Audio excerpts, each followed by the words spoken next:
Hartsfield-Jackson, Atlanta, on a morning that seemed no different from any other, just the sound of luggage wheels rolling on the marble floors of the international airport, hurried goodbyes, and the repeated overhead announcements. This is one of the busiest airports in the world, welcoming thousands of passengers every day, each carrying their own unique story. However, today, this airport was witnessing the beginning of an event that would change how millions think about discrimination in what they considered the most ordinary of spaces, the first-class cabin of a commercial flight. In the sea of people moving through, no one noticed the young black man walking by, ticket for first class in hand, his expression focused but calm. Ethan Wright, 16 years old, wore the simple look of an average teenager, but even in his casual clothes there was an undeniable aura of quiet confidence. A gray hoodie, faded jeans, and a backpack with no logos or brand symbols. Everything was simple, unassuming, but somehow it stood out. Ethan walked into the check-in area, just like everyone else, but in the first-class cabin of this flight to New York, he was very different from the others. It wasn't because of his appearance, but because of the untold story behind his first-class ticket. The person who gave him this gift wasn't just anyone. It was his sponsor, Mrs. Michelle Grant, a woman of influence in the airline industry, whose name alone could silence an entire boardroom. But today, Mrs. Grant was not here to protect Ethan. He would have to face this challenge on his own, something he never thought would happen in his life. He had prepared for this flight with a calm mind, just a trip to New York to visit friends, to enjoy a break after a long school year. He didn't think such a simple flight could change his life forever. As Ethan entered the first-class cabin, all eyes were on him, but he didn't care. He was used to the stares, the skeptical, judging looks. He sat down in his seat by the window, placed his backpack in the overhead compartment, and opened a book he had brought along. Everything around him began to fall into a tense silence. The passengers around him said nothing, but their eyes were glued to him. Some whispered among themselves, unsure of who he was or how someone like him could be sitting here, in this luxurious space, surrounded by expensive suits and designer handbags. Ethan felt the prejudice, but he didn't mind. He had been familiar with this type of discrimination all his life. He wasn't seeking anyone's attention or sympathy. He just wanted to live as himself, and today, that meant enjoying a first-class flight like everyone else. As he began to lose himself in his book, the head flight attendant, Laura Mitchell, entered the cabin with an air of confidence. Her uniform was the epitome of perfection, every detail meticulously crafted. She walked down the aisles, her eyes constantly surveying the situation. When her gaze met Ethan's, a subtle shift occurred in Laura's demeanor. She stopped, as if something wasn't quite right. Her eyes scanned Ethan again, then stopped at his ticket. Ethan felt the change in the atmosphere. The flight attendant was staring at him. He didn't understand why, but the unease in her eyes said it all. Ethan slightly tilted his head, set the book down, and looked at her calmly. "Hello," he said politely. "Can I help you with something?" Laura Mitchell didn't respond immediately. She silently moved to his side and demanded, "Let me see your ticket." She didn't use any unnecessary words, and her tone wasn't friendly. "Is this a first-class ticket?" she asked, clearly doubting. Ethan didn't lose his composure.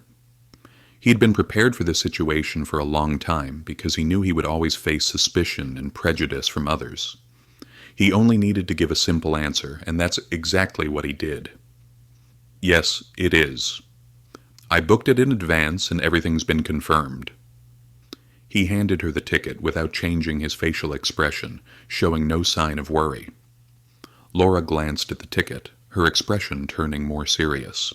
She shook her head slightly, saying nothing, but the discomfort and skepticism were evident on her face. She took a step back and walked away without offering any explanation, leaving a sense of confusion hanging in the air. Ethan returned to his book, unaffected. Within minutes, the atmosphere in the cabin began to shift. Passengers around him started to pay more attention to the unusual situation. Some were curious, while others began to speak up, questioning why someone like Ethan would be sitting in first class. Ethan remained calm, ignoring the whispers around him. The only thing he cared about was making sure this flight went smoothly, so he could continue enjoying his vacation. But what was happening now was only the beginning of a storm, an unpredictable storm that would change not only Ethan's life, but the entire aviation industry. At this moment, Ethan didn't know that this event would spark a revolution in how we treat others, and he would be the one to lead this change. Ethan felt the atmosphere around him begin to shift. Although he was still seated in first class, relishing the pride of being treated fairly as a passenger, the unease in the air was impossible to ignore. The stares continued, but now they were no longer mere curious glances. Something had changed. The feeling of discrimination had begun to creep into the space. Though no one had directly spoken of it, everyone could sense its presence. Just minutes later, head flight attendant Laura Mitchell returned. This time she no longer wore the calm and polite demeanor she had earlier. There was a clear shift in the way she moved, her eyes sharper, her steps more forceful and decisive. The confusion she'd concealed earlier was now beyond her control. She stopped in front of Ethan, her presence marking the end of the silence in the cabin. "Excuse me, I need you to stand up and come with me for a moment," Laura commanded, her tone no longer courteous, but filled with authority. The passengers around began whispering among themselves, and their looks were no longer friendly. No one spoke aloud, but the silence had become heavy. Ethan could feel the tension in the air, but he refused to let it shake his self-respect. He looked up and met Laura's gaze. There was no anger in Ethan's eyes, only calmness, a calmness that made Laura feel as though she could no longer control the situation. He stood up without asking why, without arguing, simply packing his things quietly and following her to the rear of the plane.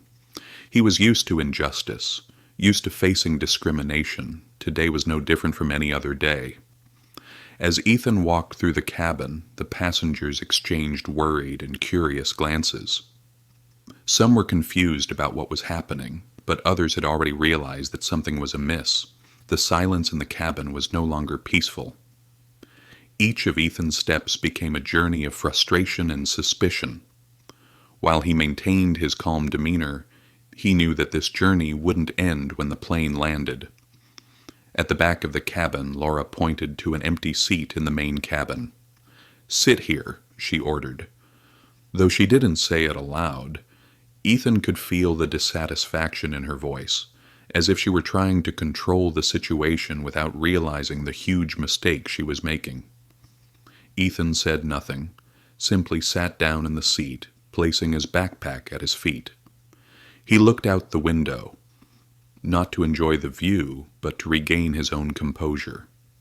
For the first time throughout this journey, the attention from the surrounding passengers was no longer curious, but filled with empathy and doubt.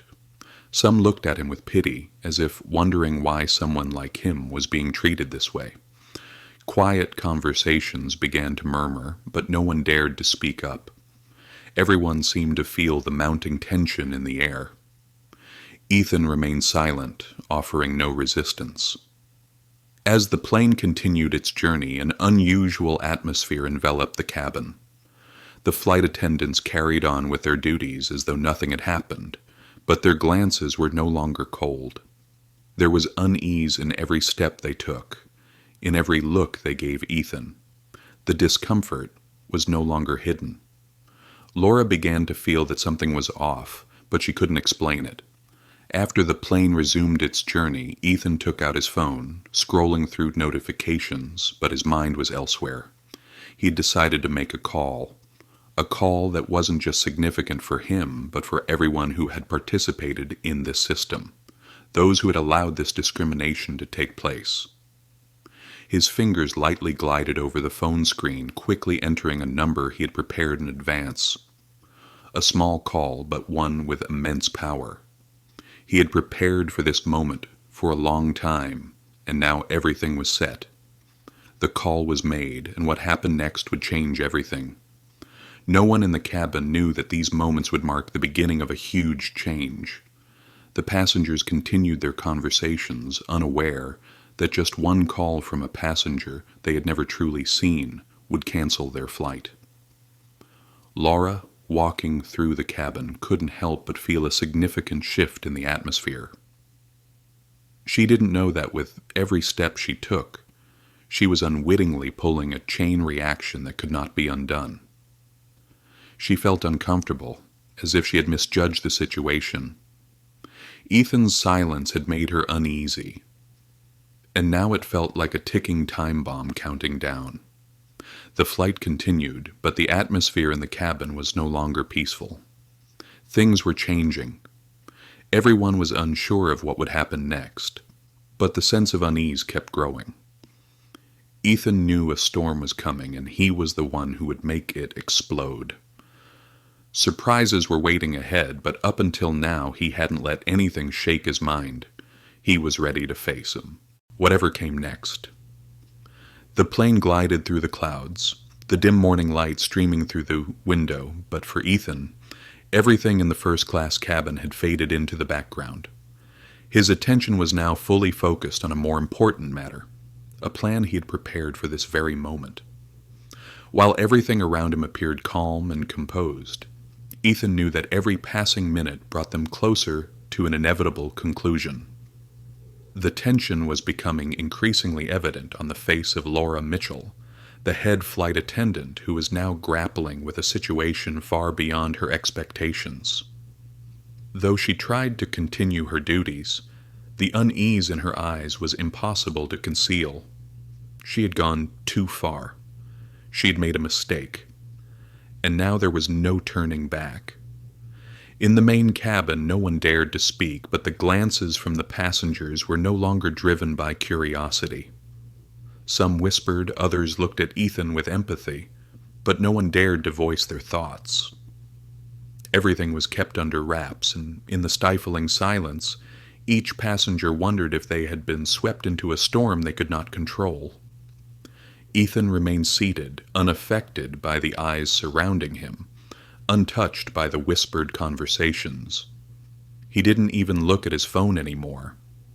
He had made the crucial call, and now everything was beyond his control. He only had to wait.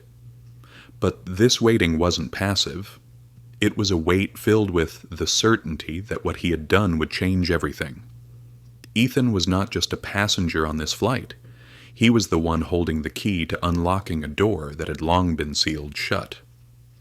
Meanwhile, Laura continued her rounds, walking past each row of seats, but there was the confusion in her eyes. She could not stop thinking about Ethan. She couldn't shake the feeling that she had made a mistake. A regular passenger, who shouldn't have been sitting in first class, was now at the center of her own imposed discrimination. The guilt welled up inside her. She couldn't understand why she had these thoughts, why she had treated Ethan like this simply because of his appearance. Suddenly, the overhead announcement rang out. The captain's calm voice filled the cabin, but a slight hesitation could be heard in his tone. "We regret the inconvenience, but we will have to return to the airport." This short statement, though brief, was a signal to Ethan. Everything was starting to change. He knew that the call he had made had begun to ripple through the system, and now this flight could not continue until the truth was fully exposed. Laura froze when she heard the announcement. She looked around the cabin, her gaze falling on a few passengers who were secretly exchanging looks. The feeling of anxiety rose within her. She couldn't deny that the situation had gone too far. Ethan, this boy she had judged by his appearance, was now the center of attention, not for the reasons she had imagined, but because of the very discrimination she had imposed on him. "What's going on, Laura?" A fellow flight attendant, Sarah, walked past and noticed the confusion on Laura's face. Sarah followed Laura's gaze and stopped when she saw that Ethan was still sitting quietly, showing no signs of protest. "We have to go back to the airport." Laura replied, her voice stiff. "I think I was wrong. We were wrong." She turned and hurried toward the cockpit. Ethan sensed the shift in the atmosphere. He didn't need to say anything, didn't need to show any signs of defiance. Everyone in the cabin was beginning to realize that things were not as simple as they had thought. They didn't know exactly what was happening, but Ethan's presence had made them feel that something was amiss. The silence, the growing tension in the air, were all signs of something much bigger that was about to unfold. A while later, the plane began to turn around and head back to the airport. The passengers began to feel the unease more sharply. Quiet murmurs began to ripple through the cabin, and each passenger felt that something very strange was going on. Conversations focused solely on one question: what happened? But no one really knew the answer. Laura stood by the door, her hand gripping the window frame, trying to maintain her composure. She looked out the window, but the view only made her anxiety rise. She knew that her actions had triggered a chain of events that couldn't be undone. Ethan's resistance was not just a personal reaction. It was a powerful statement against the system that she and others had become a part of. As the plane landed, passengers began to disembark, but their eyes were still on Ethan. He didn't turn to look at them. He knew everything had changed, and now, no matter what happened, he couldn't go back to the days of silence, the days when he did nothing to challenge this society. He had made the call, and now everything would change forever. Laura stood still, watching Ethan's figure fade into the crowd. The guilt inside her was inescapable. Her small actions had triggered a massive reaction. And she knew deep down that this could not end here. Change was coming, and she was a part of it. And as the plane came to a full stop, one undeniable truth had occurred. A new journey had begun, not just for Ethan, but for everyone who had been wronged by this system of judgment. The atmosphere in the cabin had completely shifted. It was a heavy silence, not just the quiet of a flight, but the stillness of thoughts, unspoken questions from the passengers. Each person seemed to be searching for an explanation, but no one dared to ask. The stares no longer held doubt, but were now filled with regret and an awareness of what had transpired. Things they had never considered, never seen, were suddenly becoming clear, exposed before them like a mirror reflecting surprised faces. Ethan sat still, his gaze fixed on the space outside the window, unshaken. He didn't need to show tension or worry. He had done what needed to be done. The call he made wasn't just an act of defiance. It was a meticulous strategy, planned in advance with a clear goal: to force the system to confront itself, to awaken those who had been sleeping in their biases and mistaken assumptions. But things couldn't change instantly. Ethan knew that significant change didn't happen in a single moment, but through a process. A small ripple could create powerful waves, and not everyone was ready to embrace those changes. As the plane landed and came to a stop at the airport, the engine's hum faded, but the silence in the cabin didn't ease. It was the silence of an unaccepted truth, of people trying to pretend they didn't see the injustice. The moment the door opened, the glances from the flight attendants, the people around, began to pass over Ethan. Laura stood at the door, her eyes filled with unease and conflict. She knew she was wrong, but couldn't shake the feeling that she had misjudged Ethan. Though she wanted to look away, though she wanted to erase the shame in her heart, the truth still haunted her. As Ethan stepped off the plane, no one said anything, but his footsteps echoed in the space, quiet but full of authority. The stares from the passengers and the staff no longer held curiosity. Now they were filled with surprise. They had just witnessed something bigger than they had imagined. Laura couldn't help but watch Ethan's figure disappear. But inside, fear still clung to her. She knew this event wouldn't just end here. Ethan was part of a much bigger story, and she was just a minor character in it. The feeling of guilt was unshakable, and she knew her life would never return to what it was before. Meanwhile, Ethan didn't look back. He had done what he needed to do. He walked through the airport doors, once again indifferent to the eyes following him. He didn't need sympathy. He didn't need empathy. He just needed to know that he had done what was right. Those who had faced prejudice would feel the strength of his silence, and that was the message he wanted to send. In a moment, the lives of many in this airline had changed. It was a change they couldn't avoid. The event had occurred, and now they had no choice but to face it. The truth, like a powerful wave, crashed against the shore, causing everything around it to shake. The passengers on the flight began to realize that they had inadvertently witnessed a confrontation, an awakening they had never seen before. The thoughts hidden behind the social facade were now ripped apart, exposing the injustices many of them hadn't even recognized. These injustices didn't only exist on this flight today, but had long been present in society, and now they were beginning to be viewed from a new perspective. Meanwhile, the airline staff could no longer hide their emotions. Inside the operations department, an emergency meeting was held as soon as the plane landed. The directors, the company's leadership, were no longer able to maintain their composure. This incident had forced them to confront a problem far more serious than they had imagined.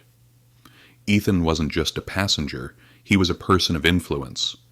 They quickly realized that Laura's actions had put them in front of a significant challenge. They now had to face racism, not only in the actions of the staff, but throughout the entire system. The meeting proceeded in silence, with only the quiet murmur of discussion. Nervous glances exchanged between the directors. They knew this wasn't a small issue. It was a serious problem, one that couldn't be solved with just an apology. They needed to change, and this touched the very core of the company. They had to re-examine all processes, face issues they had previously tried to cover up. Ethan, after leaving the airport, didn't feel elated or joyful. He knew he had started a long battle. He had planted the seed of change, but that seed needed to be nurtured, cared for, to grow into a mighty tree. He didn't do this for himself, but for all. Those who would face discrimination, who would have their dignity trampled upon simply because of their appearance or origins. Throughout this journey, Ethan had not only fought against a personal wrong, he had fought to expose an unjust system, a system that not everyone had the courage to confront. And more importantly, he had done it without shouting, without showing anger. He simply acted calmly, like a small ripple in the water, yet strong enough to change the entire ocean. As he walked out of the airport, once again unnoticed by most, they would soon recognize who he was, and at that moment, change would no longer be a vague concept. The plane had landed, and Ethan's final steps had disappeared into the airport terminal. Behind him, a flight had completely changed, not only for the passengers in the cabin, but for everyone involved in the silent battle he had started. Without a declaration of war, without a scream for justice, each of Ethan's steps had sparked a revolution that was irreversible. As Ethan walked out of the airport, everything had already begun. The call he made on that flight was not just a personal act.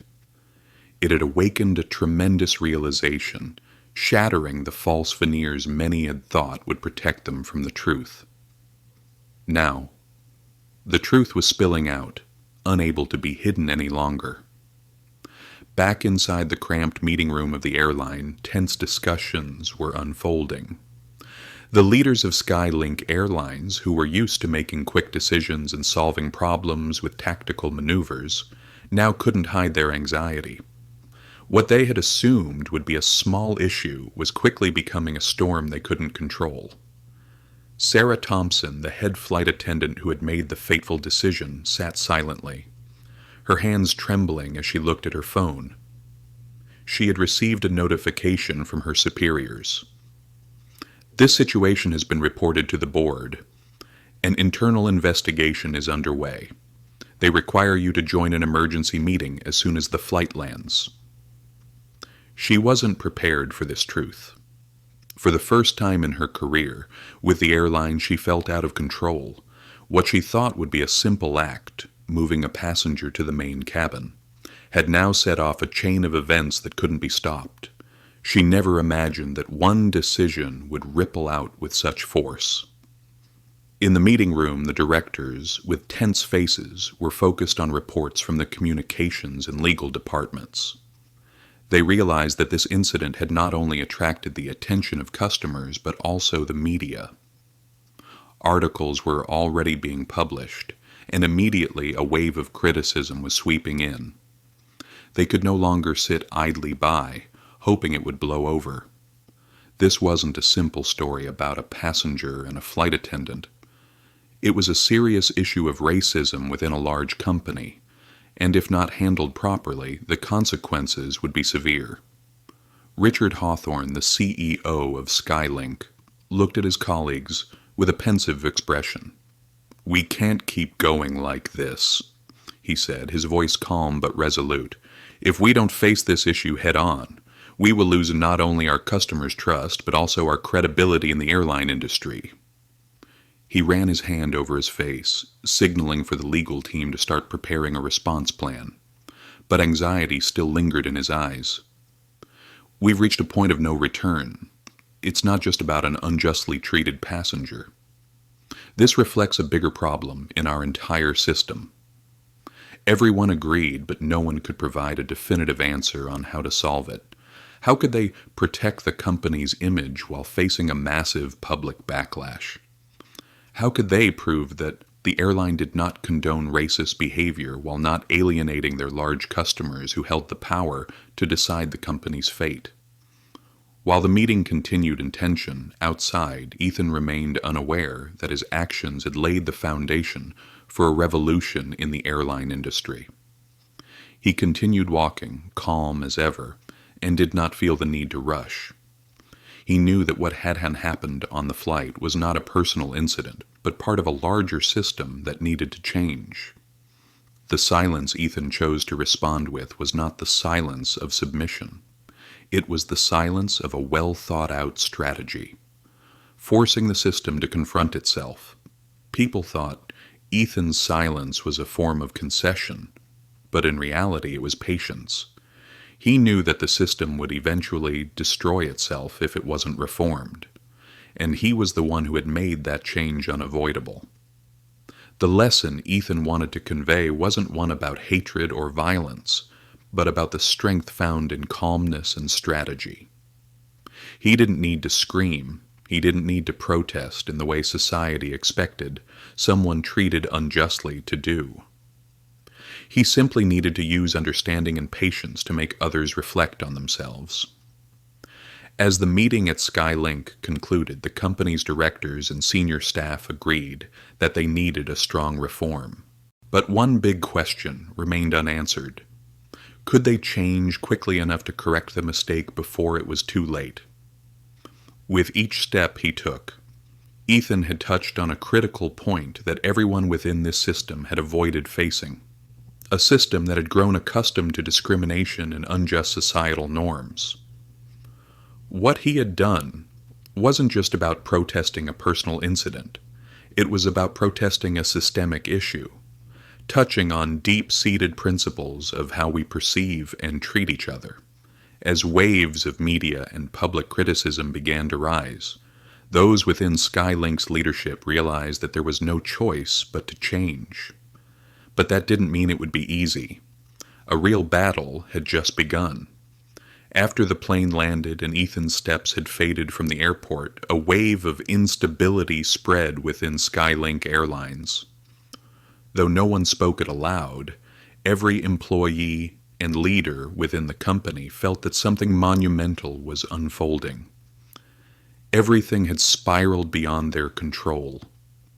What seemed like a simple mistake, a small act of discrimination, had triggered a massive storm, And now, the heads of the company could no longer stand on the sidelines. In the boardroom, the atmosphere was more intense than it had ever been. Senior directors and PR specialists of the airline were scrambling to manage the situation. The meeting wasn't like any they had ever participated in before. They weren't discussing marketing strategies or development plans. They were discussing the very survival of their company. And the scariest part was, they couldn't be sure they would make it through this. "We can't just sit here and hope it will blow over," Richard Hawthorne, the CEO of Skylink, said in a calm but resolute tone. "This incident has pushed us into an irreversible situation. That passenger was not just an individual wronged. He exposed a deep issue that we've been trying to hide for far too long." He looked around the room, his gaze landing on each face filled with concern. Everyone understood that a serious PR crisis was waiting for them outside the door. They couldn't delay or ignore it. Everything had moved far beyond their ability to control. Laura Mitchell, the head flight attendant, sat silently in the corner of the room. She didn't say a word, only lowered her head, her heart heavy with guilt. She felt the weight of every glance, the whisper surrounding her. She could not deny the mistake she had made. She had decided to remove a passenger from first class based solely on his appearance, on the invisible biases she allowed to dictate her thoughts. She had placed herself in a situation where now, not only would she have to face consequences, but so would the company. The atmosphere in the boardroom remained tense. Constant phone calls were being made to media partners, lawyers, and regulatory agencies. Everyone in the room was searching for a way to manage the situation before it spiraled further, but no one could ignore the truth. Skylink's actions, though unintentional, were now being exposed to the public in the undeniable light of racism. "We need to act immediately," another director, Monica Williams, said as she stood, holding a folder of documents. "We need a robust strategy to handle the crisis. We can't just issue a meaningless apology and hope it goes away. There must be real change in how we treat our customers." The entire room nodded in agreement, but no one had a clear answer. The measures they suggested were reactive, not foundational reform. And throughout the meeting, one question lingered in everyone's mind. Could they change fast enough to salvage the company's reputation before it all fell apart? Outside the boardroom, another conversation was happening in the airline's legal office. The lawyers were reviewing the legal implications of the incident. They realized that beyond the PR crisis, they would also be facing a wave of lawsuits that could drag on and become even more complicated. The sense of anxiety in the air now wasn't just about the company's image, but also about the legal liabilities Skylink might face. Sarah Thompson, the head flight attendant who had made the fateful decision, sat in the lawyer's office nervously fiddling with the documents. She felt everything closing in on her. Whether she admitted her mistake or not, the truth remained unchanged. Her actions had sparked a huge crisis. What she thought would be a simple decision had now become part of a bigger problem, a problem that not only she but the entire company had to face. The guilt and regret surged within Sarah, but she knew that regret couldn't change the truth. She had made a mistake that couldn't be immediately undone, and now all she could do was face the consequences. Meanwhile, Ethan, the one who had set this change in motion, remained unaware that he had placed an entire system into an irreversible situation. He continued with his life, unaffected by the tense debates or the meetings unfolding in Skylinks, felt everything closing in on her. Whether she admitted her mistake or not, the truth remained unchanged. Her actions had sparked a huge crisis. What she thought would be a simple decision had now become part of a bigger problem, a problem that not only she but the entire company had to face. The guilt and regret surged within Sarah, but she knew that regret couldn't change the truth. She had made a mistake that couldn't be immediately undone, and now all she could do was face the consequences. Meanwhile, Ethan, the one who had set this change in motion, remained unaware that he had placed an entire system into an irreversible situation. He continued with his life, unaffected by the tense debates or the meetings unfolding in Skylink's offices. For Ethan, the goal wasn't to create a revolution or a PR crisis. His goal was simple: fairness and respect. He didn't need to shout. He didn't need to protest. He just needed to act and let the silence do the rest. But looking back, he understood that he hadn't just changed his life. He had changed the lives of millions of others. His actions had shaken a system that had long existed in discrimination and inequality. Change didn't happen immediately, but he knew he had planted the seed for a new generation. A generation that would no longer overlook injustices and prejudices. This revolution wasn't a fight for power or fame. It was a fight for respect and human dignity. And Ethan, with his calmness and resolve, had started to lead an inevitable wave of change. From the tense meetings in the executive offices to Ethan's moments of silence at the airport, everything was gradually shifting. The big question now wasn't whether Skylink could survive this crisis, but whether they could truly change and reform to ensure nothing like this ever happened again. Sarah Thompson's career might never return to what it was before, but Ethan's story had begun, and it would continue as a reminder that change starts with small actions, with decisions we never think will lead to monumental results. This story didn't just stop at Skylink. It was a revolution in the airline industry and in the way we treat each other in our everyday lives. The following month, while the storm had not yet fully settled, Skylink Airlines held an important meeting at its headquarters. All employees, from executives to flight attendants, were summoned. An undeniable atmosphere of tension still hung over the entire company. While some reforms had been initiated, public acceptance and the media's response remained a significant unknown. However, this time the presence of Sarah Thompson, the flight attendant who had caused the incident, and Ethan Wright, the person whom everyone still couldn't forget, became the focal point of the meeting. Ethan wasn't there as a celebrity or a hero, but as a necessary figure to bring the change to fruition. He didn't seek praise. He only needed to know that the battle he had started would make a difference in the airline industry. The room fell silent as Richard Hawthorne, the CEO, stood up. The light from the overhead lamps cast long shadows across the table. Everyone in the room could feel the gravity of this meeting. "We're at a crossroads," Richard began, his voice low and resonant. "Skylink has faced a tremendous challenge. And while we can't change the past, we can control the future. Today, we won't just apologize. We will commit to real change. We cannot merely promise. We must act." Everyone in the room nodded. Richard's determination was undeniable, but those present knew that his words needed to be followed by concrete actions. They weren't just facing a PR crisis, they were confronting a system that had existed for far too long, with issues that had been hidden away for too long. A group of trainers, lawyers, and media experts had been invited to the meeting. All were acutely aware that this reform wasn't just a significant step for Skylink, but also a valuable lesson for the entire airline industry and society as a whole. "We need a bold step," Monica Williams, Skylink's communications director, said, her tone sharp.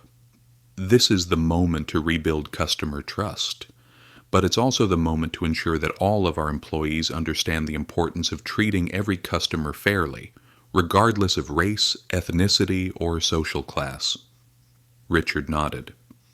"We will start by rolling out a training program for all employees on unconscious bias and racism. We will not just change how we communicate with customers, but also how we hire and evaluate candidates.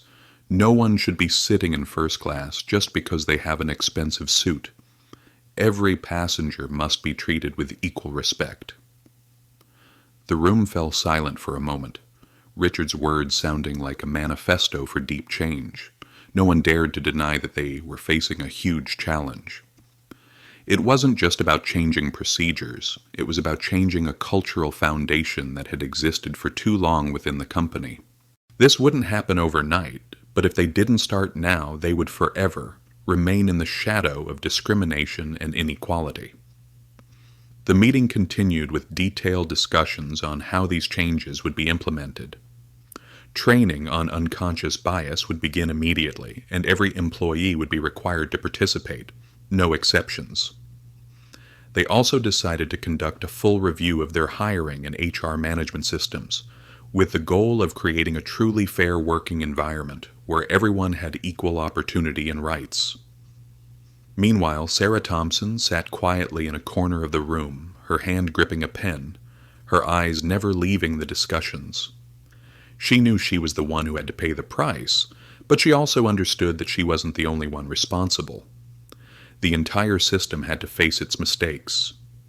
She had made a mistake, but those mistakes weren't just hers. They were part of a bigger system, one she had unintentionally become a part of. The guilt still weighed heavily on her. Sarah admitted that she had erred by allowing unconscious biases to influence her actions. But she also recognized that these changes couldn't just stop with an individual. The mistakes made here pointed to a much larger issue in how society treats people who are different. Ethan Wright, though not present in the meeting, was the person everyone thought about. He hadn't joined the discussions, but his actions had laid the foundation for everything. Without Ethan, without his call, Skylink would have continued to maintain its polished exterior and overlook the deep-rooted issues within itself. Finally, the meeting concluded with an important decision.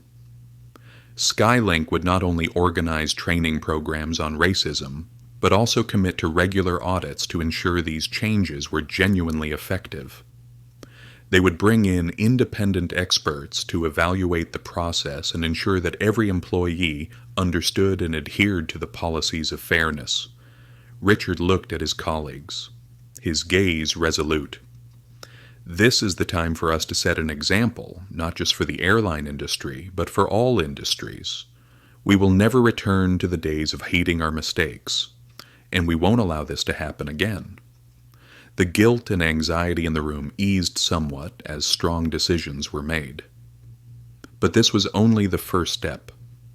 There was still much to do, many challenges to face. Change wouldn't happen immediately, but at least Skylink had opened a new path. And that path, though difficult and full of obstacles, would lead to a fairer future. As the meeting ended, the eyes of the directors, employees, and even Sarah Thompson held a new awareness. Apologies couldn't undo the past, but they could be the first step toward a better future. And everything started here, from the first steps on the road to reform. A week after Skylink's reform meeting, the atmosphere within the company was still filled with tension, yet there was a subtle shift in every step taken by the team. Executives, staff members, and those directly involved in Ethan's case were all aware that they were at a crossroads. It was a moment where Skylink could either truly change or fall back into the same old mistakes they had long avoided facing. Skylink had begun implementing training programs on racism and unconscious bias for all employees. But more importantly, the company had to confront the deep scars left in the minds of customers and staff. A single incident that had raised doubts about the fairness of the airline's values. On that busy morning, another urgent meeting was held at Skylink's headquarters. This time, it wasn't just an internal meeting, but a public event that the media was eager to attend. This was Richard Hawthorne's opportunity to once again face the public, confront the truth, and deliver the company's message about reform and the commitment to restoring trust. The large conference room was arranged with long tables, comfortable swivel chairs, and bright lights illuminating every corner. Reporters, journalists, and experts from organizations advocating for racial rights were all present. Skylink was now under the scrutiny of not just its customers, but of society as a whole, who were expecting decisive action from the company. Richard stood on the podium looking out over the crowd, his eyes shining with newfound confidence. Though he knew this battle wouldn't be easy, he understood that Skylink had no choice but to face the truth and restore the dignity that had been damaged. "We sincerely apologize to all passengers in the community for the incident that occurred on our recent flight," Richard began, his voice deep and resolute. This was a serious incident, not just involving the actions of an individual, but a systemic issue within the culture we have maintained for so long. He continued, "We are committed to change, not just through words, but through concrete actions, so that Skylink can become a symbol of fairness and respect for everyone. No matter where they come from or what their nationality is." Richard's words rang out, no longer as an empty apology, but as a declaration of real change. The reporters who had witnessed the explosion of the crisis took notes on every word he spoke. In the room, everyone was silent, feeling the determination in the CEO's every sentence. "We will not stop at just training our staff on unconscious bias. We will implement an ongoing system of monitoring and evaluation to ensure that every employee follows our fair policies and procedures. We will collaborate with outside organizations to ensure these programs have lasting effects," Richard continued. A noticeable shift in the attitude of the reporters and organizations present in the room occurred. They understood that this was not just a brief apology or a meeting to placate public opinion, but a real commitment from a company facing a monumental challenge. The promise of reform was being made, and Skylink could not afford for this incident to remain an unresolved question in the eyes of the public. In one corner of the room, Sarah Thompson, the flight attendant responsible for the incident, sat silently, her eyes fixed on Richard. She didn't need to say anything anymore. Everyone knew she had made a mistake, and now she had to face the consequences of her actions.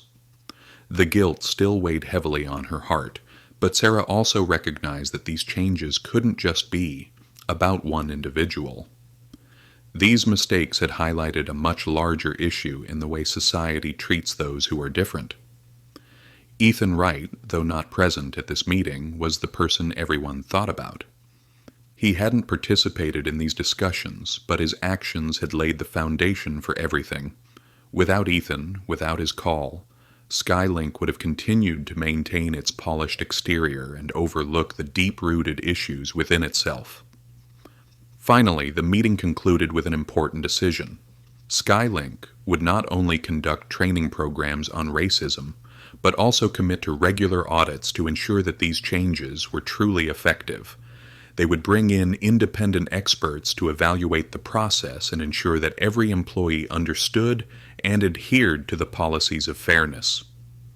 Richard looked at his colleagues, his gaze resolute.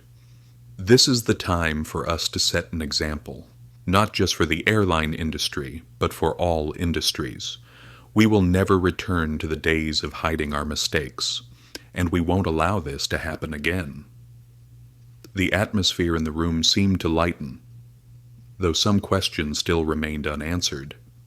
But one thing was undeniable. Skylink had begun its long road to restore its honor, to become a model for the airline industry and for other companies. Richard's words carried meaning beyond that room. They conveyed a powerful message. Change doesn't come from promises, but from real action. While the meeting continued with interviews and questions from reporters, Ethan Wright was sitting in a cafe nearby, not in a hurry and not worried. He didn't need to listen to the conversations or pay attention to the articles, whether they praised or criticized him. He just needed to know that he had done the right thing. Everything he wanted had already begun. Changes were underway, and he was just a small part of this bigger story.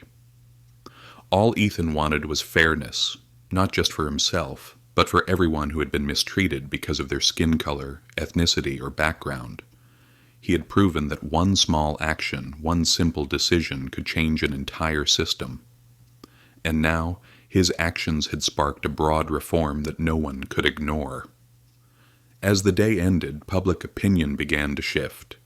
Skylink, though there was still much to do, had at least stepped out of the shadow of discrimination and into a long journey of reform. Ethan Wright had not only changed one flight, he had changed an entire industry, and more importantly, he had helped change the way we view fairness and mutual respect in society. On the last day of the month, the sky darkened as the city's lights illuminated the towering buildings. Everything seemed quiet, as if nothing significant was happening out there. But for Skylink Airlines, a major turning point had just occurred. The reforms the company had implemented, with all their effort and determination, had now reached an outcome beyond their expectations. It all started with what seemed like a simple incident: a passenger being removed from first class because of his skin color.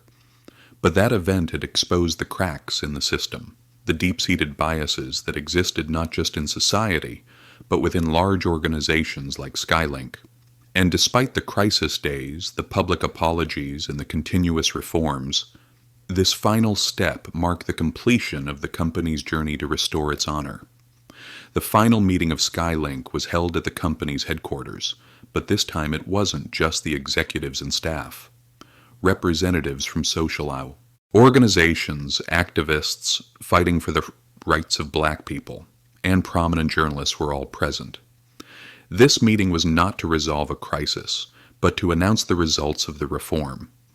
Skylink was now on the path to becoming a new model for other companies on how to face and correct their mistakes. Richard Hawthorne, the CEO of Skylink, stood before the crowd, filled with pride yet also a palpable sense of tension. The lights in the conference room highlighted the determined expression on his face. After everything that had happened, he knew this was the most crucial moment of the journey. "We've been through a challenging process," Richard began, his voice strong and resolute. "A few months ago, we faced an event that damaged public trust, but today we can be proud of what we have accomplished. Skylink is no longer just an airline. We are a model of change, proof that a company can transform and grow from its own mistakes." Richard emphasized, "We committed to reform, and today we declare that Skylink has completed significant reform steps. Our recruitment system has been changed. Training on unconscious bias and racism has been rolled out for all employees. Every employee, from flight attendants to executives, has been trained to understand that fairness is not just a policy, but an integral part of this company's culture." The reporters took note of every word Richard spoke, not missing a single detail. The public, though somewhat relieved, was still closely watching Skylink's progress. These words were not just a confirmation of reform, but a promise that this change would not stop here. It wasn't just because the company wanted to protect its image, but because they had recognized the importance of facing their mistakes and fixing them.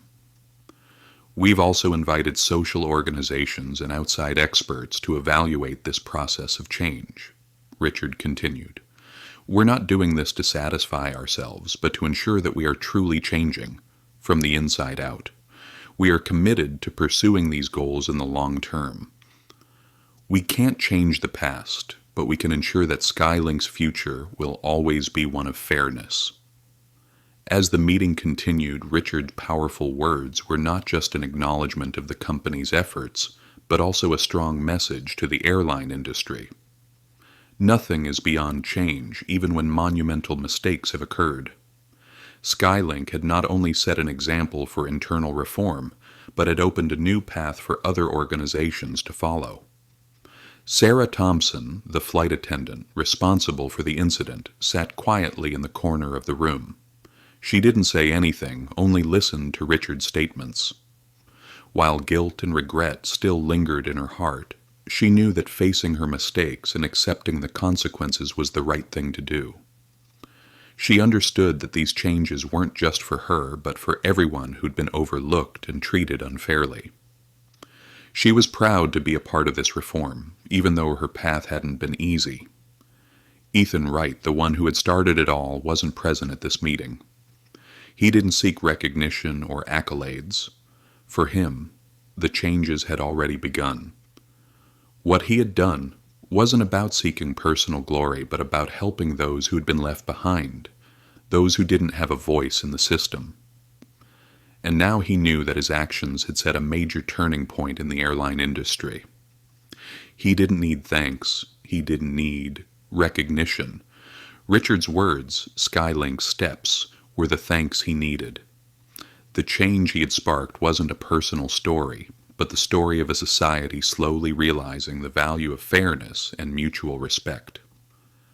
As the meeting concluded, representatives from the social organizations stood up and approached Richard and his team. They not only applauded the efforts Skylink had made, but also affirmed that this was a prime example of societal change. They acknowledged that while the road ahead was still long, Skylink had at least opened a new door. Skylink, with all the changes it had implemented, was now more than just an airline. It had become a symbol of reform, a company that could change and learn from its mistakes.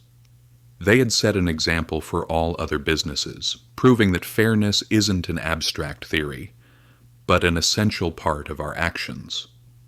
With everything that had transpired, one thing was certain. Skylink had not only restored its honor, but had also elevated the value of justice in the airline industry, paving the way for a future where fairness and respect would always come first. And it all started with one small action, one simple decision by Ethan Wright, who proved that an individual can change an entire system.